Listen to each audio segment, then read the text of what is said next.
Thank you. Proceed, Mr. Allen. Thank you, Chairman Impastato. I'm Matthew Allen. I'm representing Northshore Riverwatch, and as y'all know, I've been up here for, 18 years now in front of y'all.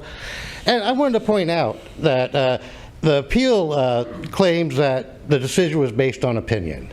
In reality, there were some structural issues that were involved with the denial, including questions about the capacity of some of the drainage ways and the location of the houses and all. I would also like to point out that state law gives the parish council and the planning commission discretionary immunity when approving or denying plans for development. So this is up to y'all, whether or not this is a good project or not, regardless of what they've put in. We find that this is kind of a backwards plan as far as floodplain management. They have a lot of homes in the floodplain, but the recreation is not in the floodplain. That's reverse of what good floodplain management is. You need to keep these homes out. And considering the increasing price of flood insurance, how's that going to affect the affordability of these homes?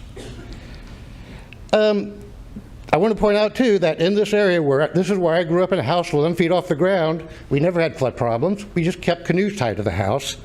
There have been 6 floods in the last 50 years that have exceeded the base flood elevation. The 83 flood and the 16 flood were almost 2 feet above base flood elevation. This is a flat property. That river comes up. And it's not the creek there, Prudent Creek. It is the full river that overwhelms Prudent Creek before it actually floods this area. They also have sewage issues. They say they want to join with the Pin Mill Place sewer plant.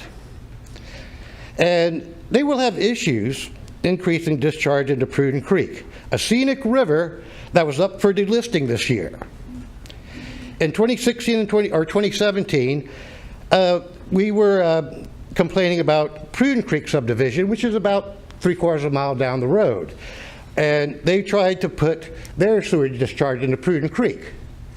Well, LDEQ has to do modeling for that to prove that doesn't degrade the water because it's a scenic stream.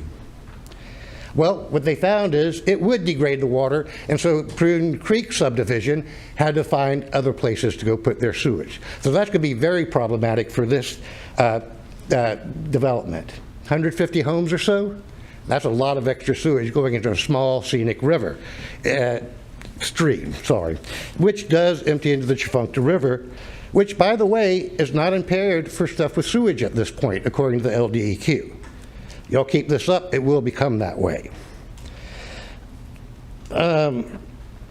Really, what needs to happen before y'all add more development in this area is build regional treatment plants. Something that take in these small ones that don't work real well, and I can give you lists of violations from, I want to say there are 8 sewer plants in a 9 square mile area here. One for each individual subdivision, and that seems to be the plan going into the future for this area. These small plants don't work well all the time. One of them actually has had violations for 48 months between 2021 and 2024. You're going to see that later on tonight. So there are lots of reasons not to approve this, and a big one is the infrastructure and the scenic rivers that we have. But if approved, we would ask that you require LDEQ concurrence with the sewage plant increase before you allow construction to start. And I just want to mention, last year we were talking about some of the same stuff in this area, and Mr. Bender has said that we can protect homes from flooding. My question is, who bears that cost? It's going to be the community and this parish that bears that cost. Thank you.